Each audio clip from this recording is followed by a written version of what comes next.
In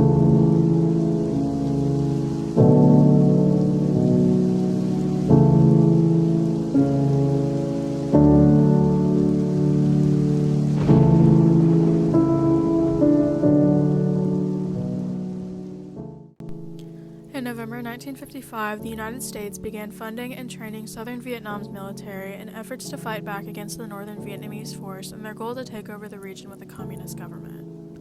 In early September 1965, the U.S. Marine Corps set Operation Piranha into action after the success of previous Operation Starlight. This operation required the U.S. Air Force to evacuate the people of the village of Quy Nhon due to the fact that Viet Cong had been using it as a base camp to attack the U.S. Marines. Often, Viet Cong had used women and children as a front for their operations. However, this plan was carried out by the United States in an attempt to drive out Viet Cong members from the southern Vietnam coastal areas. This resulted in Quy Nhon being destroyed, and during the operation, this photograph was taken of 5 people fleeing across the river in search of safety.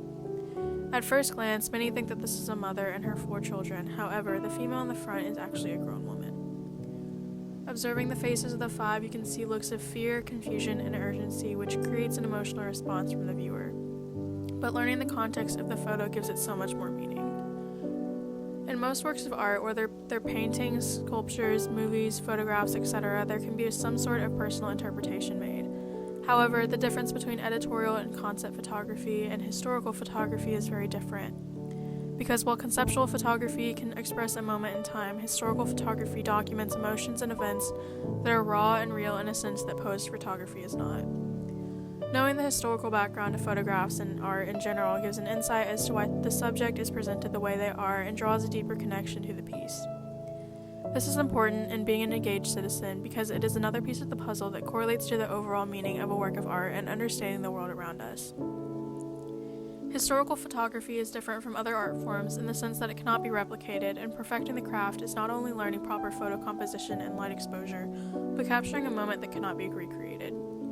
Despite the fact that this photo was taken in 1965, many years before I was even born, I have the opportunity to be exposed to this event and compare it to now because war is still a very present thing today. The Japanese photographer Keiichi Sawada went on to win World Press Photo of the Year in 1966 and a Pulitzer Prize.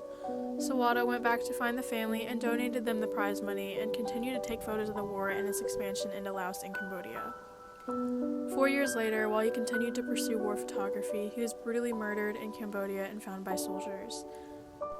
This photograph, later titled Flee to Safety, exemplifies the concepts of empathy and similarity because it's so easy to see the other side as opponents when in reality normal civilians of the opposite side are merely the same because they're experiencing the effects of the operations and battles being carried out alongside us.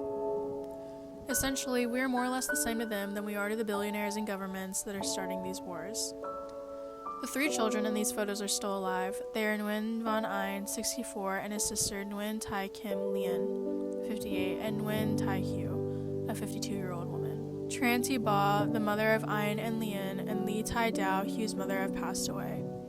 The fact that these people are still alive today shows how these events didn't happen that long ago, and it's important to be aware of the things that have happened and are currently happening around us. Sawada's wife later went back to the village the original photograph was taken in to show an album of the photos her husband captured to the original children in the photo, showing the heart-wrenching events that took place during this time. Photos by Sawada and so many others during the wide range of historical events, good and bad, portray things that some would never have even thought to educate themselves about. Indulging in art representing a group of people and learning the historical background is crucial to participating in society in order to understand those around us, near and far.